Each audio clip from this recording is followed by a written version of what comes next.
It's Bev with another video. Do you actually think that you can lose 10 pounds in 1 week in a healthy way? Well, you know what?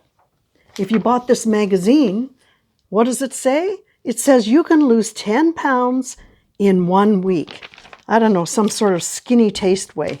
Okay, that's a woman's magazine. Here's another magazine. This has maybe a little bit better stuff in it than the other one, but it says strong, fit, and toned in 3 weeks. And the suggestion is that you could look like this woman in 3 weeks. Do you think she did that in 3 weeks? I don't think so. And you know, it's not just women. Guys can fall for this too, eh? Mark Wahlberg. Oh my gosh. 28 days, guys. And it says you can look like Mark Wahlberg. I don't think so. You know, if all of this was true, do you think a lot of North American people would be so overweight? You know, if it was really easy to kind of lose that weight in a healthy way? No. Let me just say that losing body weight is not the same as losing body fat. And, you know, losing weight too fast results in a lot of problems for your biochemical body. But and usually people lose weight fast because they do excess exercising, they go crazy with it.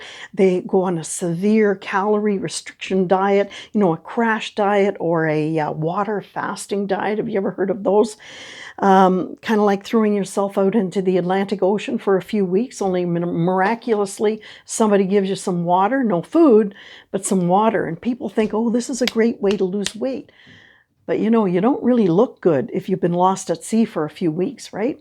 Anyway, what happens when you lose weight too fast, okay? You actually lose a lot of water.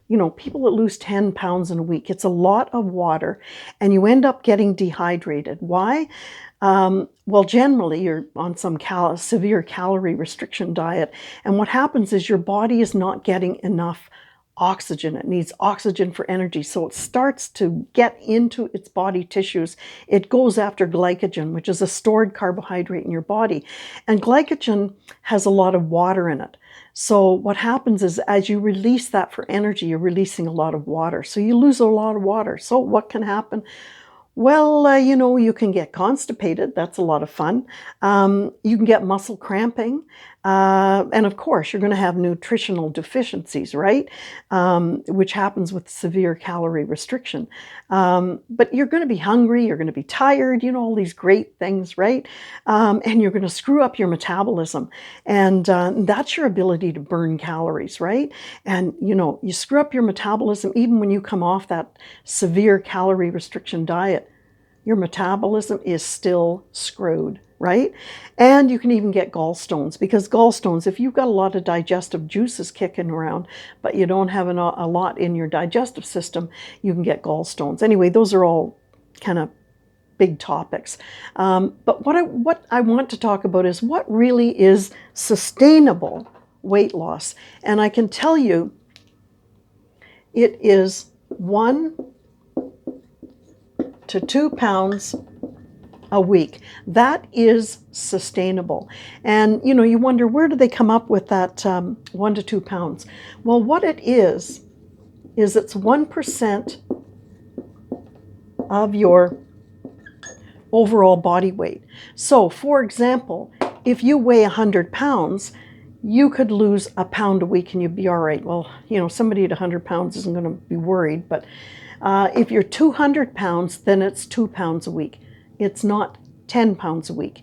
And if you're 150, it's 1.5 pounds a week on the average, right? Now, somebody who is really obese, right? So if you take a 400-pound person and we give them a 1% or even a 2% body fat loss, they can lose a bit more. If you're obese, you could lose 2%, okay? So 2% of this is 8 pounds, okay? So if you're severely heavy, you could lose 8 pounds a week and, do it in a healthy way, okay? But you're pretty obese. The rest of us between 1 and 200 pounds, well, it really should be about 1% a week. Which means as you begin to lose weight, the 1% becomes less, right? If you start off at 200 pounds, 1% is only 2 pounds. But when you get down to 160 pounds, it's only 1.6 pounds a week on the average. So you can't expect to continue to lose the same amount when we're talking about 1% of your body weight. It just gets harder over time. But I do want to write, here. I want to show you the difference between severe and moderate calorie restriction eating. Let's take someone, these people that want to lose 10 pounds in a week, and we're going to put them on a severe calorie restriction diet. A crash diet of some sort.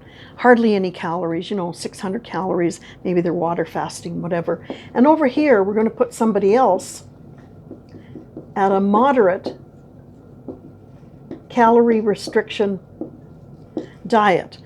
Okay, so let's assume they both lose 10 pounds, okay? So they lose, well, let's assume that they weigh the same, just to keep things even. They both weigh the same and they both lose 10 pounds.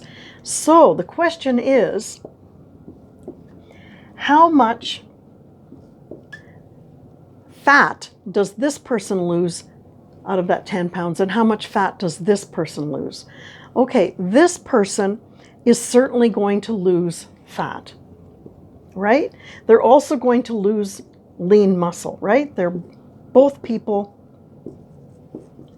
will lose fat and muscle, right? That's the total of the weight that they lose, the 10 pounds.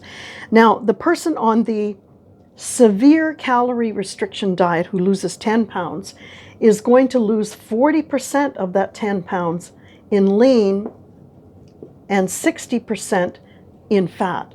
So what they will lose is 6 pounds of fat.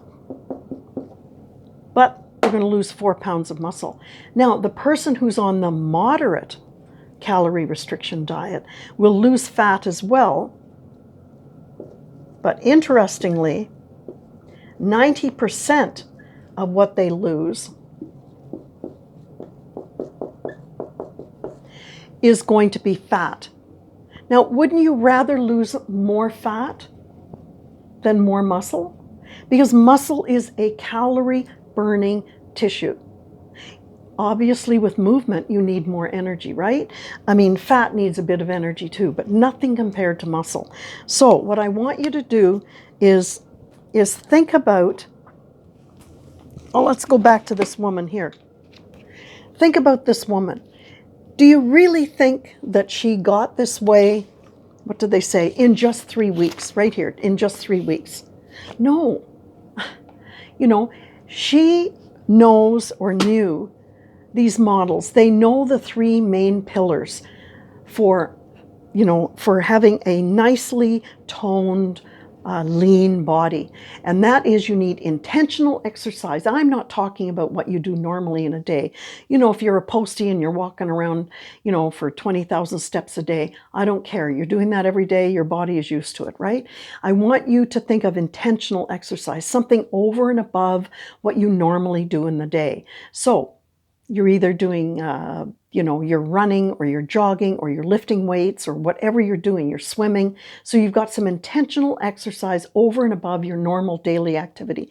That's one pillar. The second one is clean eating, right? Healthy eating. You can't not eat. You have to eat a balanced diet. You have to eat all 3 macronutrients in the right proportion control. Don't eat any, stupid processed foods, just while you're trying to lose weight, just make good decisions. And the final thing is, you have to have long-term commitment. Don't expect that, you put on weight for 30 years and you're going to lose it in 3 weeks. Your body does not work that way. You have to retrain your body. You have to rebalance your body. You have to make the biochemistry work for you, the way your body wants it to work. Okay, so don't fall for those kinds of magazine suggestions. I mean, they make tons of money, right? Because you buy the magazines, but you're not going to be healthy following those rules. So I talk about this kind of thing in my book, Are You Fat Making or Calorie Burning? So if you want more detail on this kind of thing, then consider going to Google or Amazon and purchasing this book online. Okay, so I'll see you in the next video. Bye for now.